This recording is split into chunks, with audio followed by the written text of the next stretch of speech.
Amigo, amiga, que coisa boa! Chegou a hora do nosso encontro com o Conselho de Notáveis, primeiro encontro desse ano de 2022, que vai ser diferente. Vai ser meio retrospectiva e meio previsão.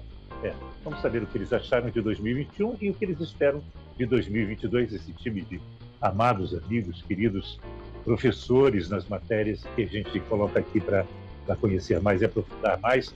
Paulo Fraga, o consultor, o economista Manuel Pedim, o publicitário Elísio Pires, o designer Marcelo Pereira e o também publicitário Lula Vieira. E sem perder tempo, quero saber de você, Paulo Fraga, 2021, você se ligou em quê? O que foi 2021 para você, meu caro?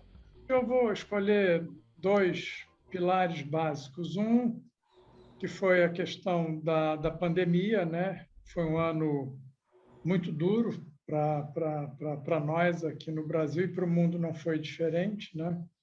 Afinal, trazemos uma marca que não nos traz nenhuma glorificação sobre isso, pelo contrário, né? E a outra questão seria a questão de natureza política, né? E aí com três elementos que talvez que sejam interessantes comentar. O primeiro é essa figura desprezível que nós temos como presidente, que se superou com sobras, sob o ponto de vista negativo, né? É um Congresso que é o chiqueiro do país, por tudo que faz de equivocado, né? E o terceiro ponto seria um judiciário que complica ainda mais um ambiente político complexo, né? E especialmente quando ele traz de novo uma figura como a do Lula, né? Então, eu diria que o resumo do resumo estaria mais ou menos nesses pilares aí da saúde e da política. Elísio Pires, 2021, o que foi para você? Me conta. Olha, na realidade, não podemos deixar de falar da pandemia, né? Como o nosso companheiro acabou de relatar. Embora essa pandemia teve alguns aspectos positivos, né? Se é possível chamar de aspecto positivo. Vale lembrar a Covid implantada no Senado, né?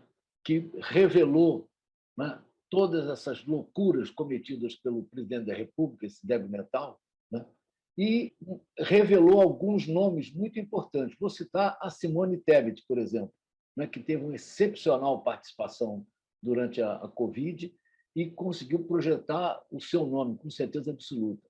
Agora, para falar de um aspecto positivo, eu queria lembrar a vacinação. Com todas as relutâncias do governo atual, né, desse tal de Bolsonaro e seus ministros da saúde, conseguimos, a partir do meado do ano passado, um volume de vacinação muito positivo, né? Só para lembrar que nós temos um sistema de vacinação que é exemplo para o mundo inteiro. O que faltou no início foi a vacina. No momento que estava disponível a vacina, aconteceu a vacinação, né? Eu mesmo, para ficar num caso, tomei 3 doses no ano passado, né? Que é uma coisa muito positiva. Então, eu acho que... E outra coisa, teve o surgimento, né, de alguns nomes interessantes para serem avaliados, né? Vale lembrar a participação do governador de São Paulo em relação à vacina, que eu estou falando, né? Que o Butantan teve uma participação profundamente importante. E, por falar em governador, na disputa por quem seria indicado do PSDB, surgiu um nome também que se consolidou nacionalmente, um nome muito importante, que é o Eduardo Leite. Então, acho que foi um ano que teve coisas positivas e negativas. Lula Vieira, e você? Como é que foi 2021 para você? Eu tendo a concordar. Eu só reforço a percepção que nós todos ganhamos da irresponsabilidade do cara que a gente escolheu para presidente da República. Realmente, um cidadão incapaz de tomar uma atitude que seja responsável, que não seja absolutamente amalucada. Ele é um maluco que vai agindo conforme os seus impulsos e sem nenhum tipo de autocensura. Realmente, essa é uma característica que deu para a gente ficar pensando nela o ano inteiro. Nosso presidente é realmente capaz de manter a nossa atenção nele o tempo inteiro, porque a gente, quando acredita que ele tenha chegado ao máximo, ele surpreende com uma coisa ainda pior. Eu acho também que, em algum momento, a gente teve o alento da certeza que nós temos um Ministério da Saúde, profissionais da área da saúde, responsáveis, bacanas, voltados para o interesse social. Isso nos acalenta muito. Temos um Congresso que faz qualquer tipo de negócio. Dificilmente a gente acha no Congresso um ato independente e voltado realmente para os interesses do país. E, para completar tudo isso, nós começamos agora a ter uma visão mais exata do tipo de cabeça que nós temos nos nossos grandes ministros dentro do Ministério da Justiça, dentro da Justiça. Aqueles que são nomeados para sempre, o que eles pensam e como agem. Acho que esse é um resumo, uma parte triste, uma parte eufórica, que é da descoberta dos valorosos colegas nossos do Ministério da Saúde, mas o que mais caracterizou o ano foi essa presença nefasta do nosso presidente. Manuel Tedim, e você? 2021 foi que tipo de ano, meu caro?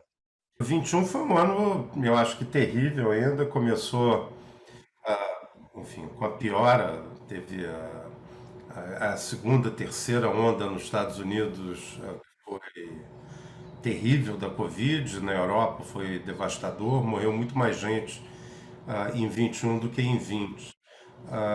Mas também foi um ano de bênção, porque foi o ano que as pessoas começaram a ser vacinadas. A vacina saiu e começou a ser aplicada em dezembro de 20, mas a verdade verdadeira é que a grande parte das pessoas conseguiu se vacinar em 2021. Eu já tomei eu tomei 3 doses em 21, fora a vacina da gripe, e eu acho que isso foi determinante para o mundo.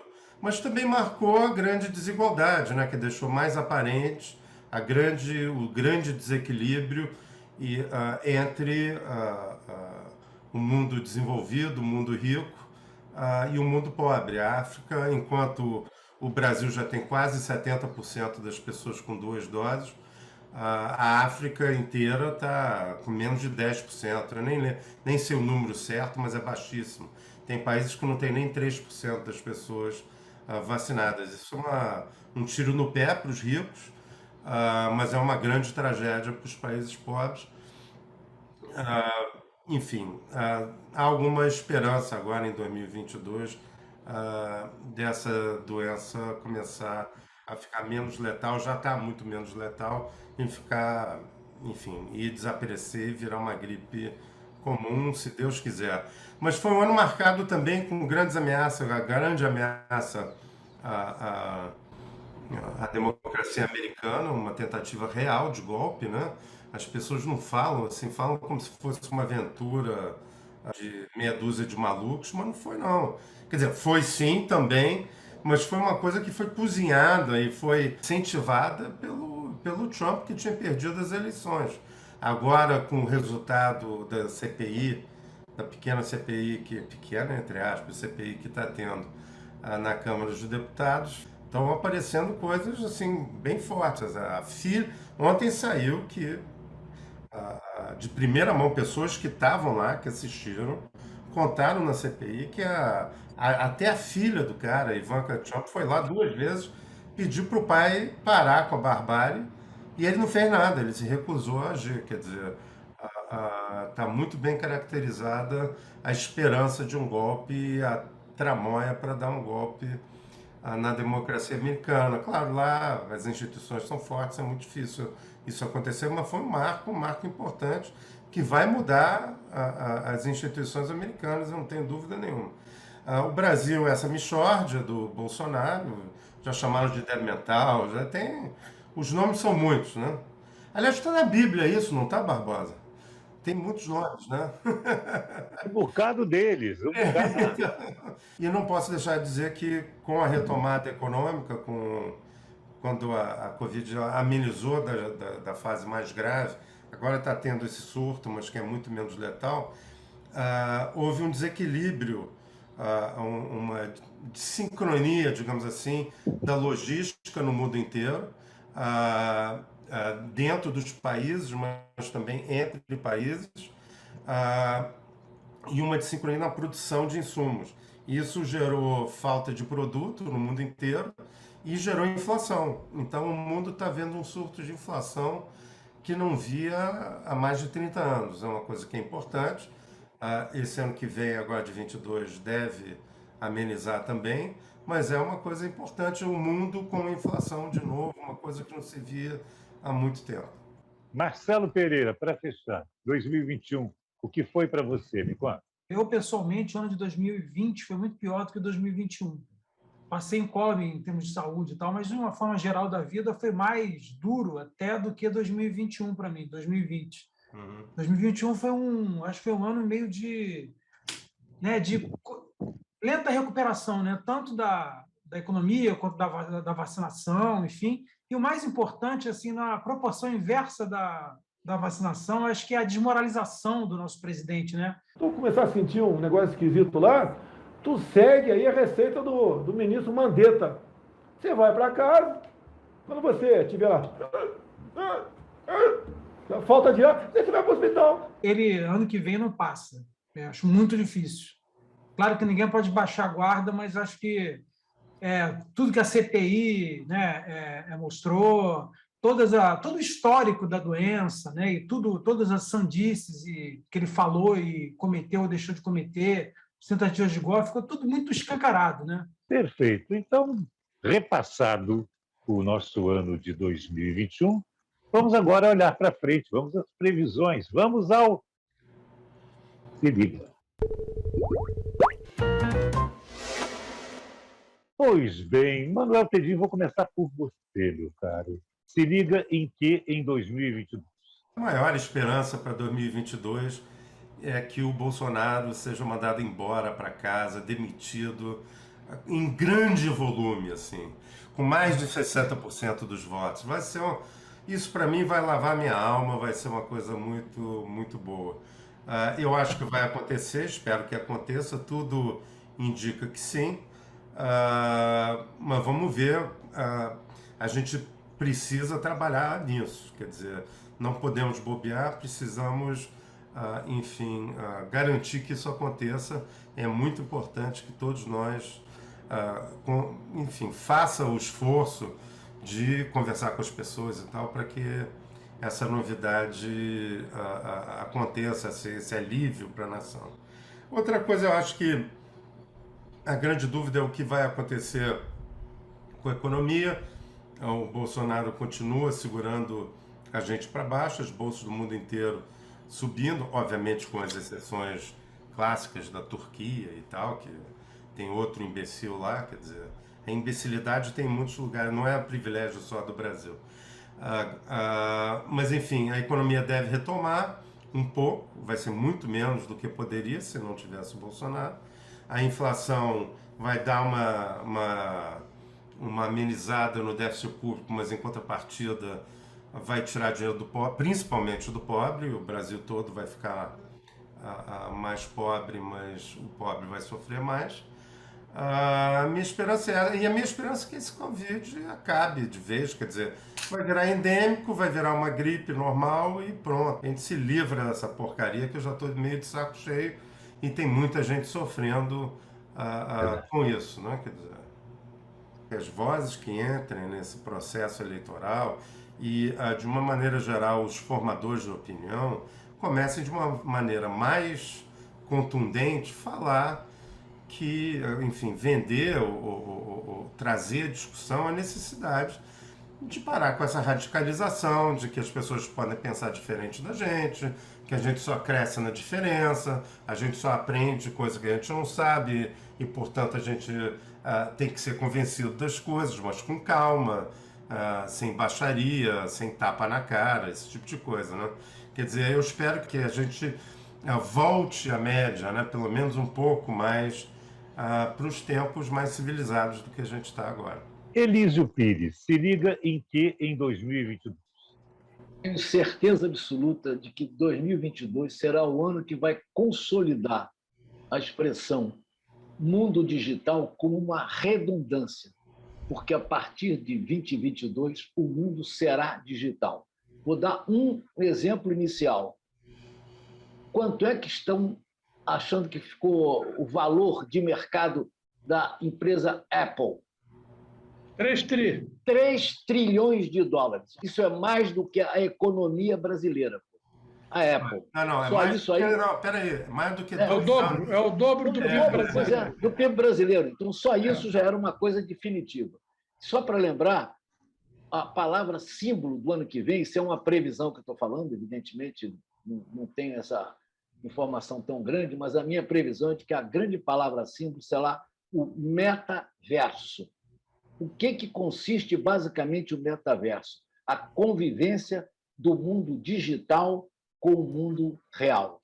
Está chegando aí e vai ficar para sempre. É só lembrar algumas coisas como internet das coisas, inteligência artificial, ou seja, o metaverso será uma palavra sintética, símbolo desse novo ano que está se iniciando. Metaverso. É isso aí. Eu achei que você ia entrar para o fã-clube do Homem-Aranha, tomei um susto. Aí você me explicou sobre o metaverso. Agora, eu queria saber se o nosso querido Elísio Pires está no metaverso ou está no mundo real. Nesse momento. Estou entrando no metaverso. Tá certo. O Elísio, Paulo, na verdade, está no universo. Onde você for, ele vai estar. Tá, fique tranquilo. Só para lembrar ele a importância... Ele é o cara. Para lembrar a importância da expressão, uma das mais famosas empresas dessa área digital mudou a sua denominação para Meta. É verdade. Só para começar. Facebook. Marca desgastada também, né? Marcelo, enquanto a gente não entra no Doutor Estranho, que também ingressou no metaverso, né? Vamos ao Paulo Fragno, de estranho não tem nada. Paulo, meu caro, se liga em quem em 2022? Eu vou ficar mais ou menos aqui pegando baixo, não vou voar alto que nem doutor Elísio, mas que vou bem, vou certo, entendeu? Mas eu tenho duas coisinhas. Uma é que a agenda da saúde nossa seja a agenda positiva, na linha do que os amigos já comentaram, né? De que a gente saia desse ambiente de dúvidas e problemas e que a gente possa passar para uma fase efetivamente mais positiva, né? Sob o ponto de vista de saúde. E, sob o ponto de vista político, eu acho que é o desafio maior nosso, né? E de que se encontre uma alternativa, seja ela qual for, que nos tire dessa figura, desse sociopata, e que não permita que o Lula retome, né? Retorne à posição que ele tinha no passado. Então, nós temos que torcer para uma terceira alternativa diferente dessas duas que estão protagonizando nesse momento, né? E como desdobramento natural, que as questões econômicas e, dentro do ponto que o Manuel comentou, que essa desorganização das cadeias produtivas possam serem minimizadas e aí termos crescimento um pouquinho maior, inflação menor, enfim, ter uma economia mais organizada, trazendo benefícios para todos de forma geral. Indo para o Lula, que o Paulo não quer que retorne, para o Lula, que a gente quer que sempre retorne, o Vieira, que não vive no metaverso, vive em prosa e verso. Lula Vieira, em que você se liga em 2022? Eu só espero ardentemente que, com a falta absoluta de informação e cultura do nosso amigo presidente, ele não entenda errado e ache que estamos falando de meta no verso e que esse verso seja nosso. Então, eu espero que a gente não descanse enquanto ele não vá meter no verso de outros mundos, e não nesse país, e nem no meu. É um vilão intergaláctico, né? Então, é uma questão de acento, Marvel, evidentemente. Né? O Galactus, devorador de planetas. Eu não consigo ver nada mais importante. A corrosão que ele tem feito no nosso amor próprio, na nossa noção de país, na nossa vontade de olhar para o futuro e para o progresso, na ideia de que nós temos que aceitar os nossos iguais que vivem na mesma sociedade, que ele é contra isso. Quer dizer, eu acho que nós precisamos tirar esse ranço do nosso caminho e só vamos conseguir com a saída do Cavaleiro. Não podemos descansar. Cada vez que alguém fala perto de mim do Ibope e da posição quase que vencedora no primeiro turno do Lula, eu morro de medo, não pelo Lula, pelo fato de que ele pode ainda aprontar alguma e a gente não pode deixar de ficar prestando atenção. Ele é para ser expulso em novembro. É isso. E você, Marcelo Pereira, se liga em quem em 2022? Eu concordo com tudo que Lula disse em relação a não esmorecer, não deixar a peteca cair, porque, né, muita coisa pode acontecer, mas eu confesso que eu fico pensando em 2023, viu? Assim, quem chegar lá, como é que vai fazer para desfazer essa bomba, a quantidade de bombas relógio que esse cara deixou, de destruição que foi causada nesses 4 anos, né? Que plano na economia, na cultura, nas instituições, como é que vai ser, né? E até agora, enfim, muito pouco se sabe, né, desses candidatos aí. Talvez fora o Ciro, que já deixou muito claro se a gente gosta ou não, mas não tem, né? Não há muito plano, não há uma direção, né? Uma coisa que me deixa muito angustiado, sabe? Mas é isso. Fico muito pensando no pós, sabe? Bolsonaro, como vai ser. Marcelo, antes de eu pedir o livro do Lula, que vai ser o primeiro livro que a gente vai ler em 2022, eu quero saber qual vai ser o primeiro filme ou seriado que a gente vai assistir em 2022. Succession. Vocês já assistiram? Pela HBO? Interessante. Espetacular. Muito incrível, né? É uma espécie de... Mal comparando, me lembrou um pouco Dallas, sabe? Aquela série Dallas, que era do petróleo, só que agora é de um grupo, uma mega grupo de informação, né? Entretenimento, como se fosse uma Disney, né? Uma coisa assim. É muito bem feito. Me irrita um pouquinho aquela câmera, assim, meio fingindo que é uma coisa meio documental, que é meio artificial, mas assim, o ritmo da série, o retrato, né, dos bastidores, do mundo das tramóias, é um negócio totalmente absorvente, assim, é muito interessante. Estou terminando a primeira temporada agora. Tem um que eu acabei de ver, que eu vi em dois dias, que é o espetacular, na Netflix, A Garota de Oslo. Sensacional. Não deixem de ver. As pessoas estão comentando apaixonadas, tem razão. A Garota de Oslo. E ele é uma, né, nórdica série ou só o nome que é de Oslo? Não, é só o nome. Personagens noruegueses e israelenses, e palestinos também, entendeu? Mas é uma trama muito bem elaborada e muito bem conduzida sob o ponto de vista de filme, entendeu? Então, podem ver que eu estou convicto de que vão gostar. A Garota Vamos conferir. de Oslo.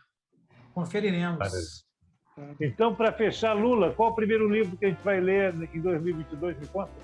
Pois é, uma coisa engraçada. Eu recebi esse livro e entrevistei para o meu programa de rádio o seu autor, é o Roberto Carlos, outra vez, do Paulo César de Araújo. E achei que era um livro, evidentemente, interessante para quem gostasse do Roberto Carlos. E comecei a dar uma olhada nele. E fui pego pela qualidade da narrativa. Aqui nós temos, nesse livro, que tem esse tamanho, olha a grossura dele. Então, 1.542 páginas? Ele tem 924 páginas. Quase mas ele tem um retrato.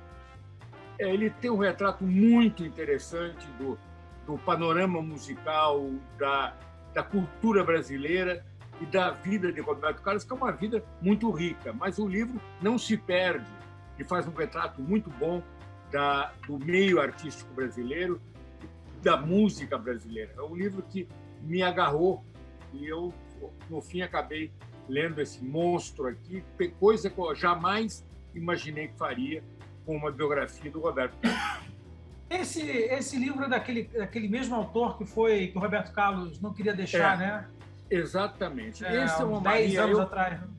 Quando eu entrevistei para o meu programa, eu perguntei a ele como que ele, depois que ele foi o responsável por mudar a legislação. Quer dizer, a ideia de que agora você tem o direito de escrever a biografia de uma pessoa célebre e não pode haver a censura e a proibição da circulação do livro ele foi o responsável, o autor do livro. Ele continua apaixonado pelo Roberto Carlos. E inclui essa briga com ele no primeiro livro uma das idiosincrasias do Roberto Carlos. O Roberto Carlos tem essas coisas de querer dominar tudo, nada ele permite que aconteça sem intervenção dele. É muito mais uma mania do que uma atitude mesquinha. Mais um toque dele.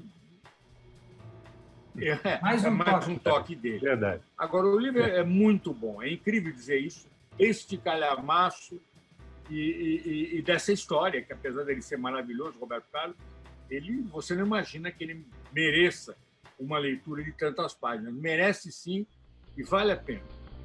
Que maravilha. Antes de ir embora hoje, eu queria agradecer a vocês todos, né? Manuel, Elise, Lula, Marcelo, Paulo Fraga, por esse ano maravilhoso que vocês nos deram, e quando digo nos deram a mim, né? E a todas as pessoas que nos acompanham, realmente aprendemos muito, e o conhecimento é o pavimento para o bem viver, né? Para o melhor viver. Que vocês nos propiciam isso. Obrigado a vocês todos.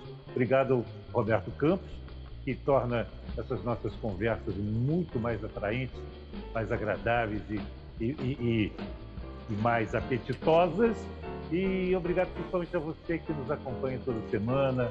Avise aos amigos, se inscreva-se, avise aos amigos, aos parentes, aos inimigos, avise a todo mundo que a gente está aqui discutindo um Brasil melhor. Essa é a nossa intenção, transformar essa terra que a gente ama e onde a gente escolheu viver numa terra melhor para todo mundo, inclusive para nós. Semana que vem tem mais, se liga já no 2022. Obrigado, amigos. Até lá.